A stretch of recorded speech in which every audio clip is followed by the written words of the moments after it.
Êxodo capítulo de número 12. Encontraram? Digam amém.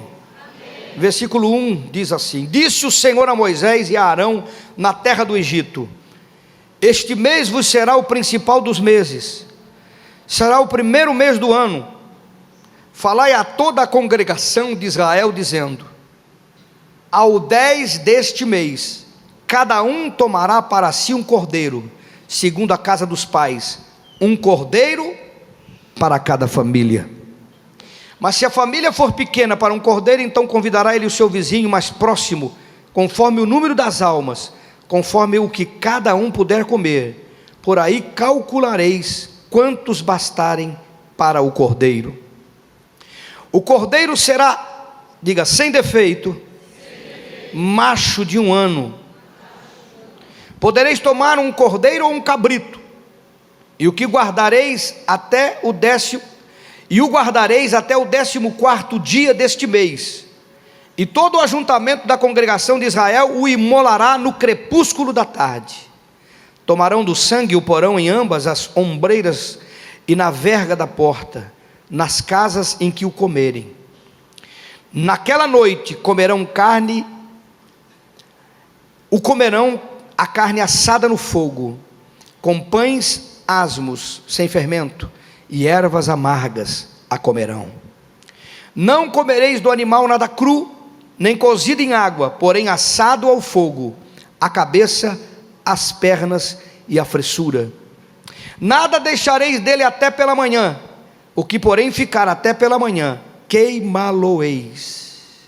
Da mesma maneira comereis, ou desta maneira o comereis: lombos cingidos, diga lombos cingidos, sandália nos pés e cajado na mão, comê-lo-eis à pressa, é a Páscoa do Senhor. Porque naquela noite passarei pela terra do Egito, e ferirei na terra do Egito todos os primogênitos, desde os homens até os animais. Executarei juízo sobre todos os deuses do Egito. Eu sou o Senhor. O sangue vos será por sinal nas casas em que estiverdes. Quando eu vir o sangue, passarei por vós, e não haverá entre vós praga destruidora, quando eu ferir a terra do Egito. Este dia vos será por memorial, e o celebrareis como solenidade ao Senhor nas vossas gerações, e celebrareis por estatuto perpétuo. Diga glória a Deus. O que eu queria que você entendesse, que o povo de Israel ficou 400 anos numa nação, e ele se fundiu com aquela nação. O povo de Israel não tinha Bíblia, o povo de Israel não tinha livro, o povo de Israel não tinha culto, o povo de Israel não tinha referência de fé. Eles tinham uma promessa no Egito: Deus levantará um homem e vai tirar vocês daqui. Presta atenção: Deus levantará um homem e vai tirar vocês daqui.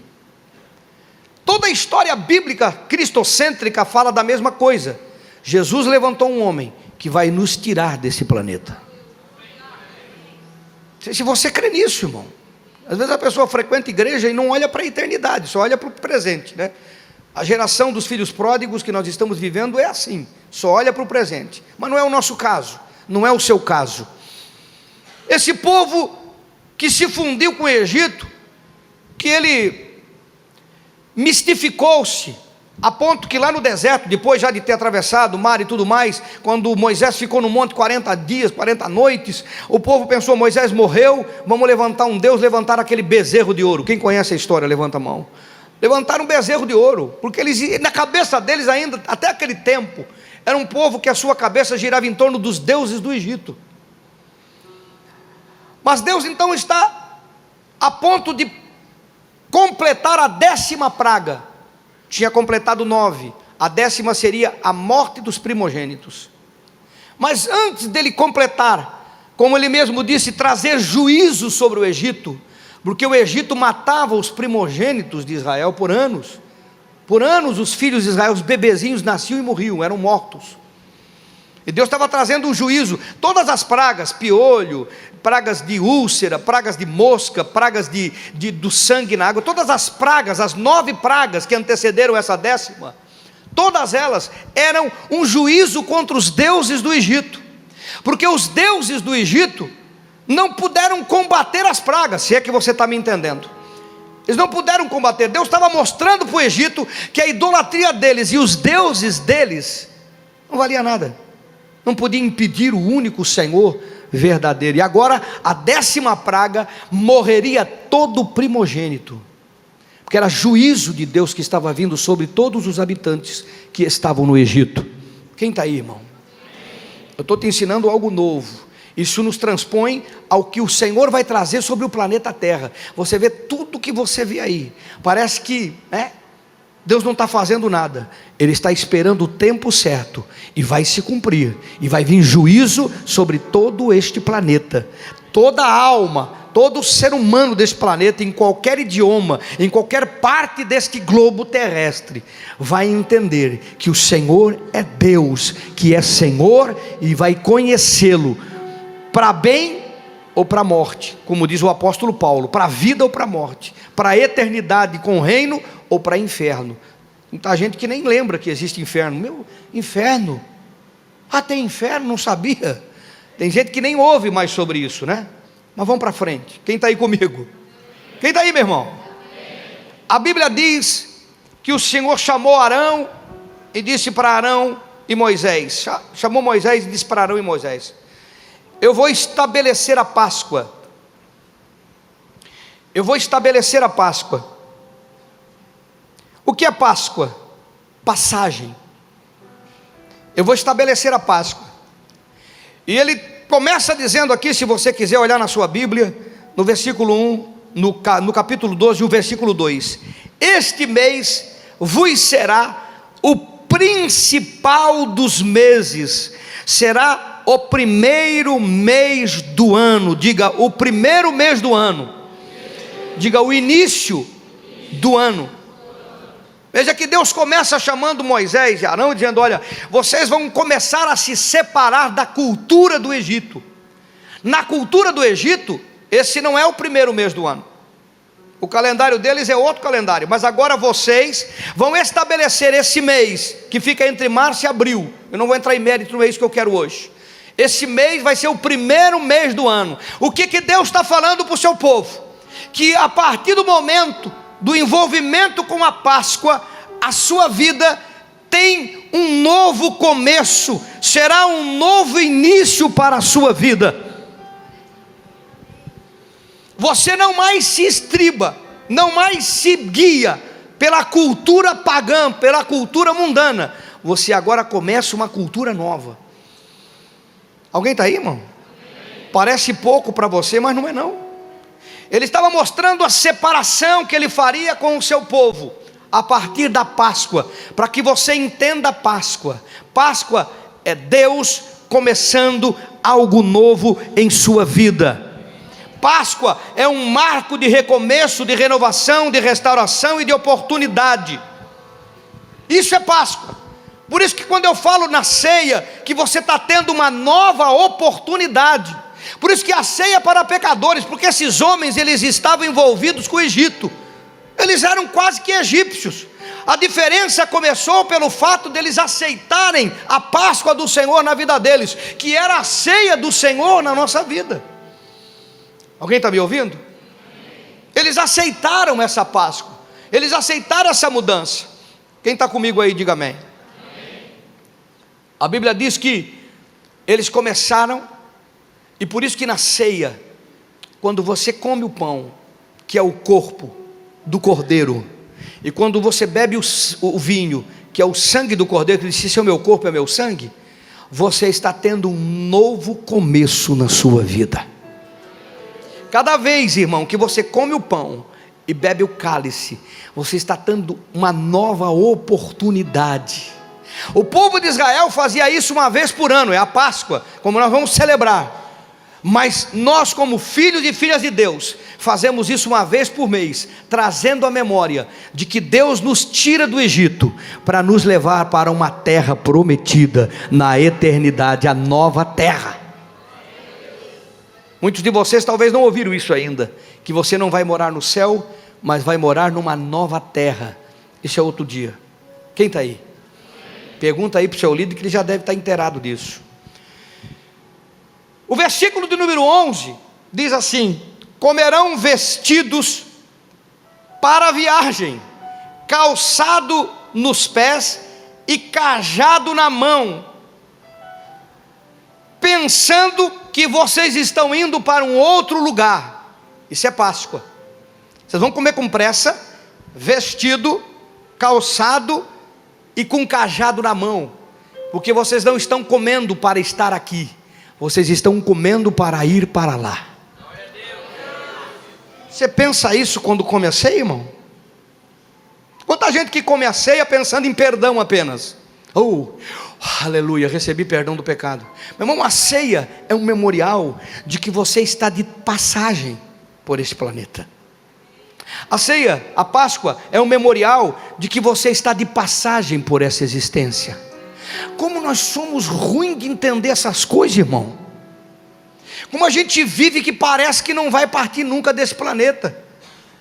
Tem gente que não tem esse start na vida, de que você está de passagem. A ceia é um memorial, a Páscoa é um memorial para você lembrar. Por isso que Deus disse: vocês não vão comer como se come comum, vocês vão botar vestido, roupa de salvação. Quando você comer a ceia, lembre-se de que você tem que estar com vestes nupciais para as bodas do Cordeiro. Meu irmão, nada na Bíblia é por acaso. Ele disse: vocês têm que estar com os pés calçados com o evangelho da salvação. E vocês têm que estar com o cajado na mão, porque vocês estão de viagem. Lembre, a ceia te lembra que você está indo para outro lugar. A Páscoa te lembra que você está indo para outro lugar. Quando você come o pão, quando você bebe o cálice, você tem que trazer à memória: como é que está a minha vida? Eu estou vestido, eu estou calçado, eu estou com um cajado, porque eu estou indo para outro lugar. Alguém está aí, não? Isso é a primeira coisa que você aprende como a ceia que o Senhor instituiu para os judeus, para os hebreus. Vocês estão comendo a ceia do Senhor. Mesmo que fosse o livramento de Deus ao juízo que Ele trouxe sobre o Egito, que simboliza o mundo que nós vivemos, é de passagem. Aleluia. Quem está aí, irmão? Quem está aí? Quem está aí? Agora preste atenção. Outra coisa que eu quero que você aprenda. O Senhor diz assim: falai a toda a congregação de Israel, dizendo: aos 10 deste mês, cada um tomará para si um cordeiro, segundo a casa dos pais, um cordeiro para cada família. Diga glória a Deus. Eu fiquei intrigado quando Deus colocou essa palavra no meu coração. Eu digo: Senhor, por que 10 dias? Vê que o mês estava começando, o ano estava começando, e o Senhor dizia: em 10 dias, cada um de vocês tem que ter um cordeiro. Porque tudo na Bíblia nos ensina, nos leva a entender o que Deus estava tirando um povo do Egito, mudando a sua mente, transicionando os seus valores, para que eles compreendessem o Deus que eles estavam se envolvendo. 10 dias, por que não 5? Por que não 3? Por que não 2? Por que não 15 dias? Por que não 20 dias? Não, 10 dias. Vocês têm 10 dias para preparar um cordeiro. Até o 10º dia. No 10º dia todo mundo tem que ter um cordeiro ou um cabrito. Tem que ser de 1 ano e macho. Que Deus criou macho e fêmea. Porque o número 10 denota, todo número na Bíblia tem um significado que você precisa compreender, e hoje você vai compreender o número 10. O número 10 denota o fracasso do homem e mostra a provisão de Deus. Diga: o número 10 denota o fracasso do homem e a provisão de Deus. Presta atenção, irmão. Números, no capítulo 13, versículo 32, só para você anotar, não leia. A Bíblia fala dos 10 espias que foram enviados à terra de Canaã para espiar a terra. E eles voltaram e trouxeram terror aos filhos de Israel, porque eles olharam os moradores da terra prometida, que eram gigantes. Ele disse aos olhos deles: nós somos gafanhotos, nós somos desse tamanho, não tem como vencer esse povo, não tem como vencer essas cidades, não tem como transpor Jericó, transpassar Jericó, vencer Jericó. Eles vieram com notícia ruim. Por que 10? Porque 10 demonstra a incapacidade do homem de conseguir alcançar e vencer. 10 demonstra o quanto o homem é incapaz, mas o quanto o nosso Deus é poderoso. Então ele demonstra o fracasso do homem e a provisão de Deus, porque eles entraram na terra prometida e venceram os gigantes, mas os 10 trouxeram uma notícia de que eles não conseguiam fazer. Está anotando aí, não? Daniel, no capítulo 1, no versículo 20, fala o seguinte: Daniel entrou numa peleja com os sábios e os magos do Egito, e ele, sendo de Deus, o líder do rei que estava cuidando dos sábios dizia: Daniel, você tem que comer das iguarias do rei. Daniel disse: não, deixa nós comer só água e verdura, deixa nós comer só isso, dá alguns meses, dá algumas semanas para nós, depois volta para ver se nós estiver bom, a gente vai comer água e legume. Não queremos comer as iguarias do rei, porque era tudo sacrificado a ídolo. Os sábios entendidos comeram as iguarias do rei. Irmão, Daniel disse para eles: olha, deixa acontecer. Ele deixou passar o tempo, deu água e alface para Daniel e o pessoal com ele, o Sadraque, Mesaque e Abednego, e os demais sábios e magos entendidos do reino comeram a iguaria do rei, só comeram no Outback, coisa linda, aleluia, xalalá. Passou o tempo, chamaram todo mundo. A Bíblia fala em Daniel capítulo 1 versículo 20, só anota, só estou dando para tu anotar, em que o homem começou a fazer o Enem. Foi o Enem do rei. E dá-lhe pergunta para Daniel, e dá-lhe pergunta para os sábios, e dá-lhe pergunta para os magos, e dá-lhe pergunta para todo mundo. A Bíblia fala que a sabedoria de Daniel foi 10 vezes maior, e a sabedoria dos magos e dos sábios do rei, que comeram a iguaria do rei, foi 10 vezes menor. Está lá bem na sua Bíblia, 10 vezes, porque 10 demonstra a incapacidade do homem, que não depende de Deus, e demonstra a capacidade do homem e a provisão de Deus na vida do homem. Não foi o alface, foi o poder de Deus. Não foi o Outback, foi a incapacidade humana. Por isso não 8, 5, 20, mas 10 dias você tem que ter o cordeiro. 1 Reis capítulo 11, versículo 31, só para você anotar. O rei Salomão, que recebeu de Deus sabedoria, capacidade para fazer o que fazia, terminou como idólatra a sua vida, adorando deuses estranhos, por causa das 700 mulheres que ele tinha. Misericórdia, misericredo, misericabelo, misericabelereiro, miserimanicure, só Jesus na causa, tinha que ser rei mesmo. Quem teve 3 sabe o que está falando, irmão. Agora só tem 2 por enquanto. Presta atenção. Alguém está aí, não? Quando o rei caiu, achando que era a força dele, 10 é a incapacidade, o fracasso humano e a provisão divina. Quando Salomão caiu, Deus falou para ele: eu vou dividir o teu reino. Quando ele morreu, aqui no livro de Reis, capítulo 11, 31, a Bíblia fala que Deus dividiu o reino de Salomão em 10, porque 10 demonstra o fracasso do homem e a provisão de Deus. Deus tinha dado provisão, o homem tinha fracassado. Quem está aí, irmão? 10 dias. Lucas 17, 12, só para deixar registrado. Os leprosos, os 10 leprosos, que eu até preguei domingo passado, que não podiam mudar a história da sua vida, porque 10 demonstra o fracasso humano, a impossibilidade humana, mas demonstra a provisão de Deus sobre a vida do homem. Por isso que Deus falou em 10. 10 te mostra isso, que se Deus não operar na sua vida, operar na minha vida, operar na nossa vida, o nosso fracasso ele é 100%, de alguma forma, de alguma maneira. Às vezes ele é vencedor materialmente, mas é um fracassado na família. Às vezes é vencedor na família, é fracassado materialmente. Às vezes tem a sua vida material e familiar equilibrada, mas espiritualmente é um homem que está condenado. São poucos anos de uma vida pseudo-vitoriosa. Quem está aí? Por que 10? Porque depois de ver as outras 9 pragas, o povo de Israel teve 10 dias para refletir. Quem está aí, irmão? Eles viram que a primeira praga Deus fez e cumpriu. A segunda Deus fez e cumpriu. Deus falou da terceira, cumpriu. Falou da quarta, cumpriu. Da quinta, cumpriu. Da sexta, cumpriu. Da sétima, cumpriu. Da oitava, cumpriu. Da 9ª praga, se cumpriu. Agora Deus estava falando da 10ª. Vou matar os primogênitos. Será que vai se cumprir?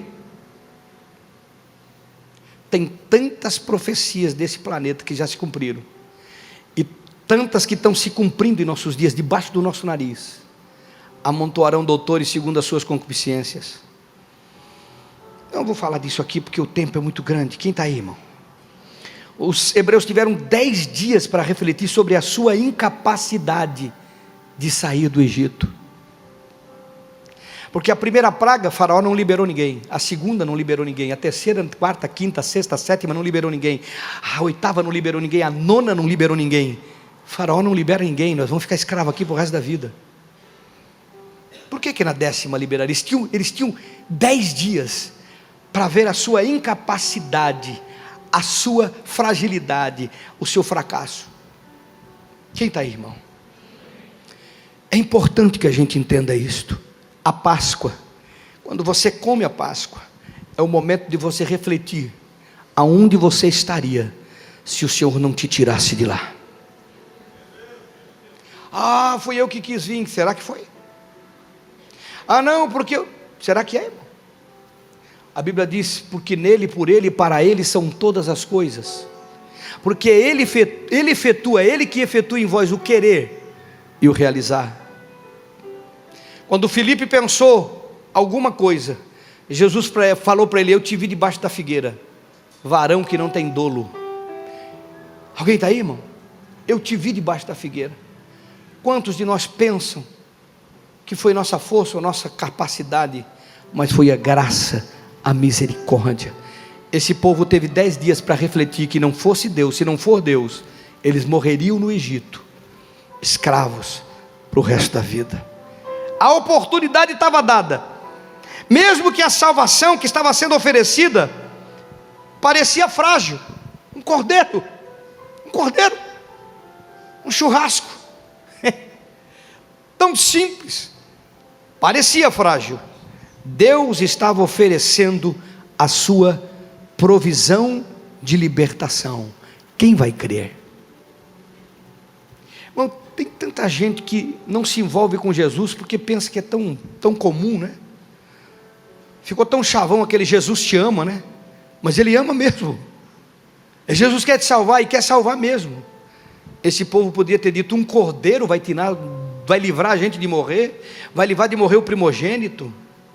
Mas Deus disse: é um cordeiro, e vocês têm que conseguir esse cordeiro e fazer o sacrifício. Alguém está aí, irmão? Quem está aí? Quem está aí? Pessoal, 10 dias tiveram para encontrar um cordeiro. 600 e poucos mil homens de pé. Alguém fala em 2 milhões de hebreus. Alguém fala em 3 milhões. Mas 600 e poucos homens de pé. Livro de Números fala o número desses homens que saíram do Egito. Homens de pé. Imaginamos que tem aí umas 400 famílias, 300 famílias, 300 mil famílias. E essas 300 mil famílias precisam encontrar um cordeiro de 1 ano, não é de 2 anos, e nem de 6 meses, é de 1 ano. E esse cordeiro tem que ser macho, e esse cordeiro não pode ter defeito. Pensa a cotação do cordeiro onde foi parar, meu irmão. Pensa a cotação do cordeiro onde foi parar.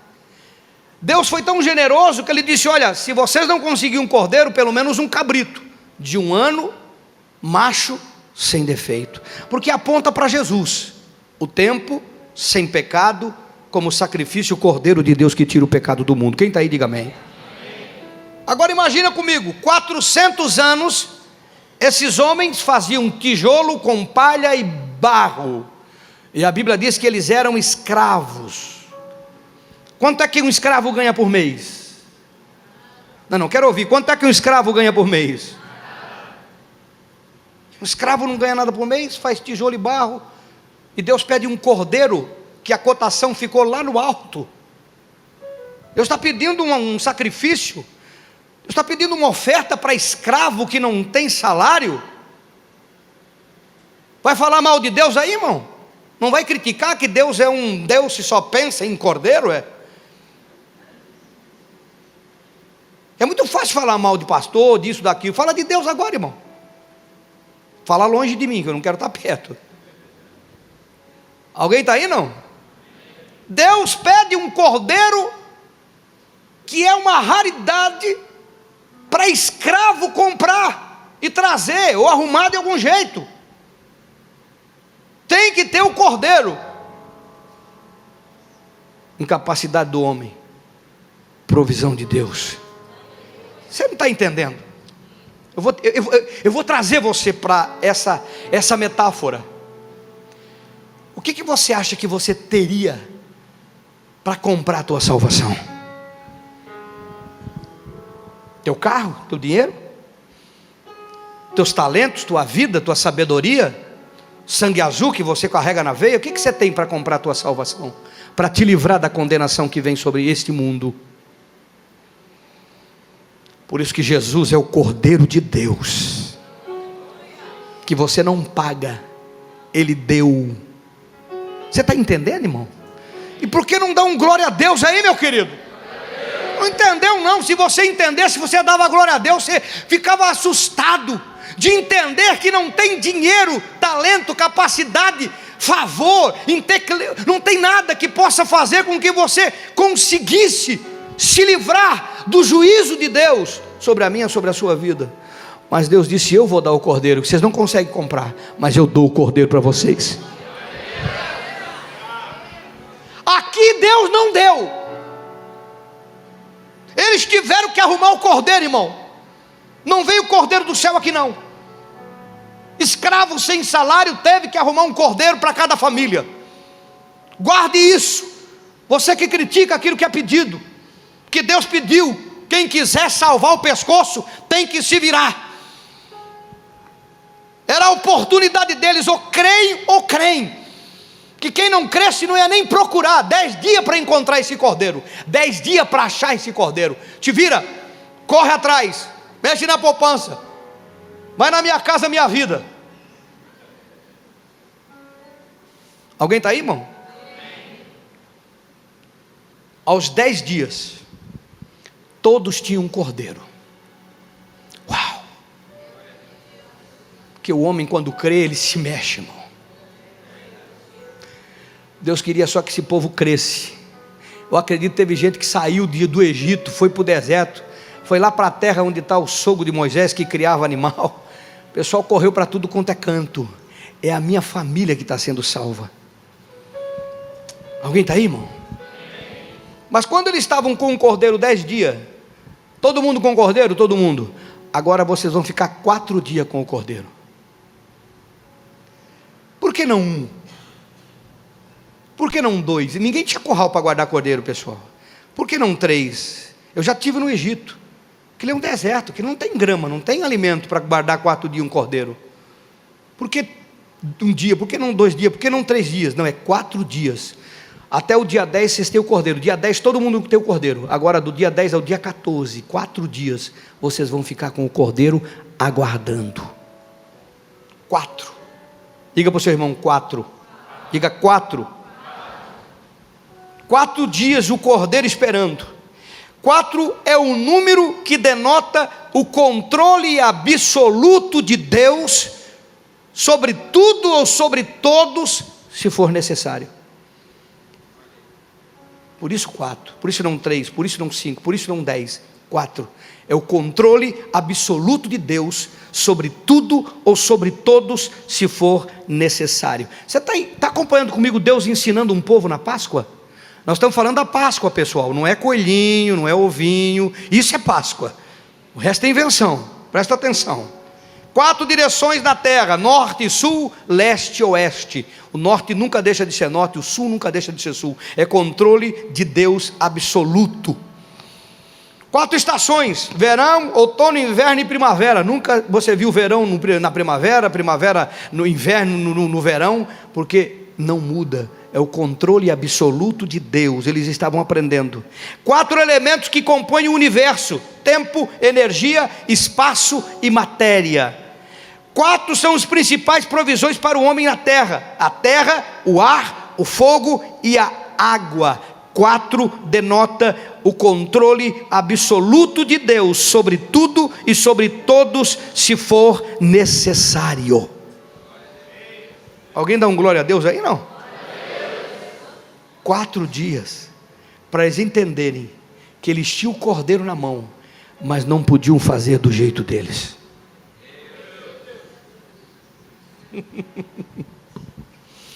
João capítulo 11, versículo 17, fala de Lázaro.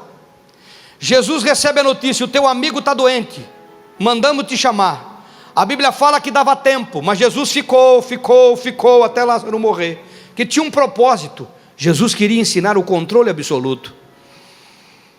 E a Bíblia diz que Jesus então, quando soube que Lázaro morreu, foi. E quando ele chegou lá, a Bíblia fala assim: Senhor, já está enterrado, e faz 4 dias que ele está morto. 4 dias, 4. Eu vou mostrar o controle absoluto. Tiram a pedra, Lázaro sai para fora, e Lázaro saiu, porque 4 é o controle absoluto de Deus sobre tudo e sobre todos, se for necessário. Por isso ele disse: fiquem 4 dias com o cordeiro, para que vocês saibam que vocês têm o cordeiro, mas vocês não podem fazer nem do seu jeito e nem no seu tempo. Muitas pessoas comem o cordeiro, bebem o sangue do cordeiro, mas querem fazer no seu jeito e no seu tempo. E você precisa compreender isso. Você que se envolve com o cordeiro tem o tempo de Deus e a vontade de Deus, o jeito de Deus. Ah, mas o anjo da morte e o juízo de Deus, não importa, você só vai agir quando Deus disser. Ele dá o dia certo para você, Ele tem o tempo certo, Ele tem o jeito certo para a sua vida. Quem está aí, irmão? Meu Deus, porque Deus disse: no 4º dia, 4 dias, todos vão sacrificar no crepúsculo. Está lá no versículo de número 6. Todos vão sacrificar juntos no final do dia.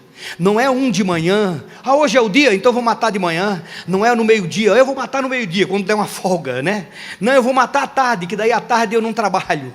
Não, vocês vão matar todos no final do dia, no crepúsculo do dia. Tudo apontando para Jesus. Tudo apontando para Jesus. Viu que tiraram o corpo de Jesus às pressas para botar no túmulo, porque ele morreu e no final do dia teve que tirar? Tudo aponta para Jesus. A Páscoa toda aponta para Jesus. Mas eu quero que você entenda isso. Não é do seu jeito e nem é no seu tempo, é do jeito de Deus e no tempo de Deus que as coisas acontecem. Como igreja, por que o Senhor disse: todo mundo vai sacrificar junto? Porque Ele estava apontando para o corpo, que Paulo fala, que os apóstolos falam, que Jesus disse: isso é o meu corpo, é partido por vós. Ele estava apontando para o corpo. No corpo nós trabalhamos em conjunto, junto, e não cada um do seu jeito, cada um da sua maneira. Cada um do seu jeito, da sua maneira, não é corpo. Quando você está no corpo, todo mundo faz junto, com um propósito junto, na direção de Deus junto, para que o propósito de Deus aconteça e se cumpra na sua vida junto. Todo mundo à tardinha tem o tempo para fazer as coisas de Deus. Até isso Deus ensinou para o povo de Israel. Uau! Isso é Páscoa. Isso é entender o controle de Deus, a provisão de Deus, a falência humana, a incapacidade do homem, e Deus agindo em favor da nossa vida. Quem está aí, irmão? Agora eu queria chamar a tua atenção aqui para os 10 dias que o povo procurou o cordeiro. escravos que não tinham recurso, mas eles tinham que fazer um sacrifício, porque Páscoa é sinônimo de salvação. Todos os primogênitos foram salvos, porque eles fizeram um sacrifício. Páscoa é sinônimo de sacrifício. Alguém está aí? Páscoa é sinônimo de salvação, mas Páscoa é sinônimo de sacrifício.